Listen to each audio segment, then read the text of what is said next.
ఇవాళ రెసిపీ వచ్చేసి mutton fry అండి. మటన్ ఇట్లా శుభ్రంగా కడిగేసేసి కొంచెం అల్లం వెల్లిపాయ పేస్ట్, ఉప్పు, కారం, పసుపు వేసి మొత్తం కలిపేసేసి గిన్నెలో పెట్టండి. ఇది ఇప్పుడు కుక్కర్లో పెట్టుకుందాం. కుక్కర్లో పెట్టేసి పెండ పెట్టి కుక్కర్ పెట్టేయండి. ఇవ్వండి మటన్ బాయిల్డ్ అయిపోయింది. తీసేస్తున్నాను. బయట గిన్నె పెట్టాను. స్టవ్ మీద ఆయిల్ పోస్తుంది. గిన్నెలో నూనె కాగనివ్వండి. కాగిందండి. 2 ఆనియన్స్ కోసుకున్నాను. ఇందులో వేసేసి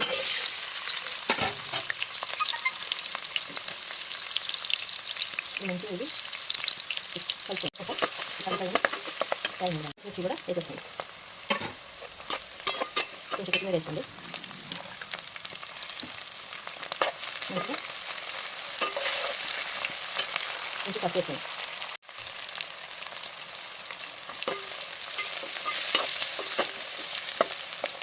మంచిగా ఆనియన్ వేగనివ్వండి. మంచిగా వేగింది చూడండి.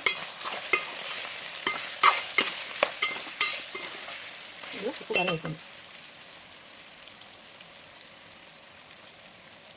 ఒక ఫుల్ స్పూన్ ఉప్పు, ఒక హాఫ్ స్పూన్ సాల్ట్ వేసి మంచిగా కలిసేటట్టు తిప్పండి. ఇప్పుడు ఇట్లా మొత్తం మిక్స్ చేసిన తర్వాత మసాలా పొడి వేసుకోండి.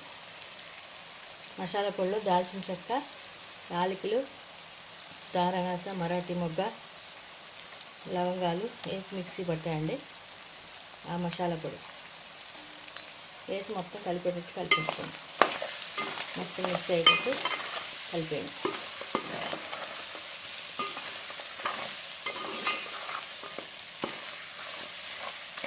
మసాలా అంతా ముక్కలకు పట్టేటట్టు ఒక 2 నిమిషాలు లో ఫ్లేమ్లో పెట్టుకోండి. ఇదంతా ఇట్లా మటన్ ఫ్రై అయిపోయింది. మసాలా కూడా వేస్తాను. ఉప్పు కారం చూసుకోండి. సరిపోయింది అనుకుంటే సరే, ఓకే, లేకపోతే కొంచెం కొంచెం వేసుకోండి. కొంచెం దీని మీద కొత్తిమీర వేసేసాను. ఇదంతా తిప్పేసి గిన్నెలో తీసేసుకున్నామండి. Mutton fry ready. అందరి ఇంటికి టేస్ట్ చేసుకొని టేస్ట్ చేయండి.